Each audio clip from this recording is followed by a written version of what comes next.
Harassed by favorite publication of all time, The Obvious Observer. Oh, man. Paul Finebaum writing the headline each and every Saturday at 8:58 a.m. Eastern for the day ahead. And Finebaum, well, I mean, you got it right. Undefeated.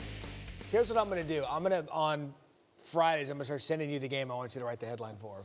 Because next week, Cupcake City in your conference. Georgia, UMass. SEC Nation, catch it. Georgia, UMass next week. All right, each and every week, you go on your radio program on a Monday, and it's where fans are the most fired up. They are. Come a college football Monday. So here's what some of the calls we imagine they would sound like on Monday for Call Paul this Sunday. And we're going to start with Cindy from Pullman. Hey, Paul, this is Cindy from Washington. How about those mustached men from Pullman? Another big road win. I know you and the playoff committee are fast asleep when we kick off every week, but we could be one blocked field goal away from an undefeated season.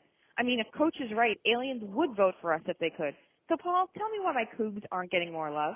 All right, so make the case for Washington State. Well, it's very difficult. I think they're outstanding, and Mike Leach is the most entertaining figure this side of Mike Gundy. Yeah. But the problem is the league. Where do you go to have a signature win that's going to impress this committee versus a Michigan or a Notre Dame, and certainly the rest of the field is pretty obvious with Clemson and Alabama. I can't make a case, Matt. The Rose Bowl isn't bad, though. Yeah, they got the Apple Cup. Maybe if they get in and something else happens and an upset. But right now, it's tough for Washington State, but they're very entertaining. You mentioned Mike Gundy. Bedlam was entertaining yesterday. Our next caller from Oklahoma. Paul, did you see that high-octane offense yesterday in Norman? Some might have said we got lucky, but we're showing we can score on anyone. Look, when we win out, we should be in the playoff, no matter what. Right, Paul? No, you shouldn't. Listen, they're entertaining, but without a defense, they are not going to make a dent with this committee, especially with an Alabama out there that could lose and still get in. That's really the problem if the Tua situation escalates. But Oklahoma still is not done yet. I mean, they should have lost early in the year. What was it was it Army?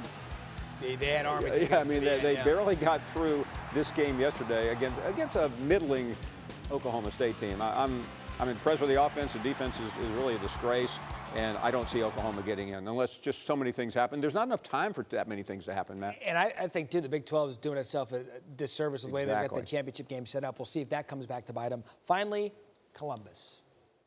Paul, I just listened to that crazy lady from Oklahoma. There is no way a Big 12 team makes it over my Buckeyes. They don't know how to play defense. The Buckeyes have proven they can play with the big boys. So just tell me, can I go to book my flight for Santa Clara now?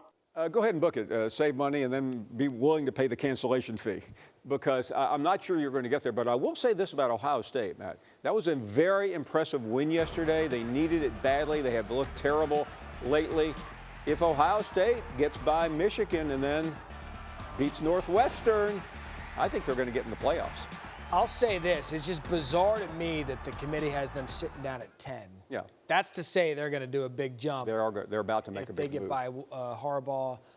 Again, SEC Nation at UMass, Georgia. Looking forward to that. Looking forward to catching up with you next week for Call Paul. Thank you.